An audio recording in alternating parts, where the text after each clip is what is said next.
ಸೈಕ್ ನಮ್ಮ ಯಾವನ್ ಗುರು ಇವನ ಸಾಯಿಸ್ಬಿಡ್ತಿದ್ದಲ್ಲ ಗುರುವೇ, ಜಸ್ಟ್ ಮಿಸ್ಸು, ಜೀವ ಬಾಯಿಗೆ ಹೋಗಿ ಬಂತು ಅಂತಾರೆ. ಸಾವು ಮಾರ ನೋಡ್ರಿ, ಇಷ್ಟೇ ಲೈಫು. ಈಗ ನಾ ಅವನಿಗೆ ಹೊಡೆದ್ ಬಿದ್ದಿದ್ದೆ ಅಂದ್ರೆ ಕಲಾಸ್ ಆಗ್ತಿದ್ನೋ ಏನೋ ಆಗ್ತಿದ್ದೆ. ಸೆಕೆಂಡ್ಸ್ ಅಲ್ಲಿ ಇರುತ್ತಷ್ಟೇ. ನಾಳೆ ನಾಡ್ದು ಆಮೇಲೆ ಮಾಡಿದ್ರಾಯ್ತು ಅಂತ ಸುಮ್ಮನೆ ಕೂರೋದ್ರ ಬದಲು ಇವಾಗಿರೋ ಪ್ರೆಸೆಂಟ್ ಲೈಫ್ನ ಎಂಜಾಯ್ ಮಾಡಿ. ಇಲ್ಲ ಅಂದ್ರೆ ಹಿಂಗೆ ಹೊಗೆ ಹಾಕ್ಸ್ಕೊಂಡು ಹೋಗ್ತಿರ್ತೀವಿ ಅಷ್ಟೇ. ನಾಳೆ ಅಂತೀವಿ, ಗುಮ್ಮಿಸ್ಕೊಂಡು ಹೋಗಿರ್ತೀವಿ.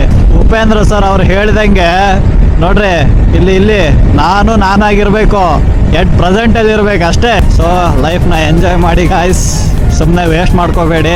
ಇಲ್ಲ ಅಂದರೆ ಸ್ಪಾಟ್ ಔಟ್ ಆಗಿಬಿಡ್ತೀವಿ ಹಿಂಗೆ ಅಷ್ಟೇ.